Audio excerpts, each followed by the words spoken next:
I'm getting emails from companies that I didn't even know held my data, and I think that's a really good example of the benefits GDPR bring to us. In terms of how companies manage their data, the big focus for GDPR is about consent. Have you given your consent to a company to use your data, and in what way are they going to use it? And I think when small businesses are thinking, or any business are thinking about how they're going to prepare for GDPR, the first thing to do is, why am I holding this data? Has the person given me consent to use it, and what's it going to be used for? And also, do I still need to hold it? Am I keeping it for the right reason? So how is that distinction made? How do businesses know if they are keeping data for the right reason? I think that it's about the purpose they're using it for. So they need to look at it. Have I got informed consent? So it's not just a case of having a pre-ticked tick box, for example, saying, well, that's fine.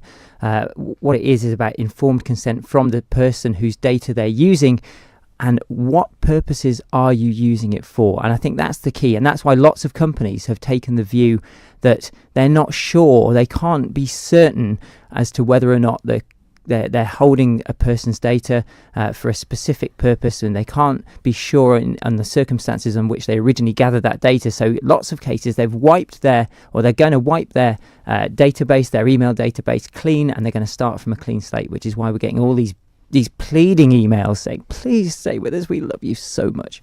Because there's this interesting right to choose for the consumer as well, isn't there? Because any subject, any one of us can request that companies either give all the data to us that they hold on us, or scrub it off their systems entirely. Yeah, absolutely. Under certain circumstances, obviously, it gets a little bit less clear in terms of things like when government holds data for certain purposes. So, for example, you couldn't write to the income tax division of the Treasury and say, "I'd like you to erase all of the data you hold about me." So it's really important that back to understanding why you hold that data, what you're using it for. But absolutely, the consumer has more rights in future to say to a company, I do want you to erase all traces of me. I want you to tell me exactly the data you're holding it and what consent you're holding it. So administrative costs have got to be involved in this for businesses. Is it right to burden the small company owner, the small charity leader, with those kind of shoe leather costs? It is a really good point, but I think that the first point to say again is, as the Minister said, don't panic.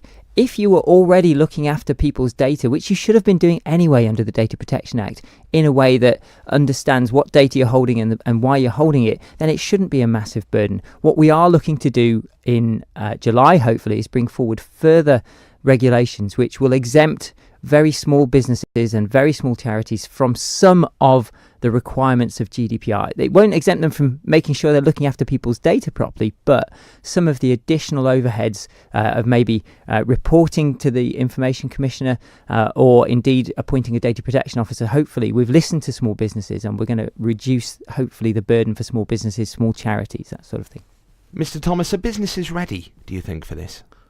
The main point is that they have a further year in which to implement the new Isle of Man data protection law. I'm the legislator, making sure the legislation is right. Dan's been managing the project, and there's been an excellent team that's been preparing government and also preparing our law and our process around that law.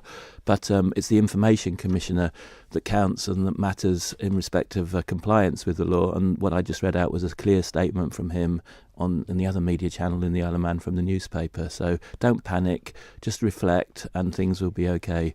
We've got to make choices about resources. So one of the things we haven't quite done as yet is change the legal status of the Information Commissioner. And that's something that's been raised by some of my colleagues, and we will do that with another bill that's coming up. But also, people seem to want the Information Commissioner to have lots more powers compared to what he or the office has had in the past. And to do that will cost money, and that's a question that will be out for consultation with the new bill, and that's a question I want to raise today. And then finally, questions have been raised about how we've gone about this whole process in terms of legislation. A hypothesis has been floated that we should have done it in a different way, with more of it in primary legislation. That's just a hypothesis. It's something that needs to be considered, and it's all wrapped up with how we consider our system of making legislation in Tynwald, and in fact the whole basis of how Tynwald operates.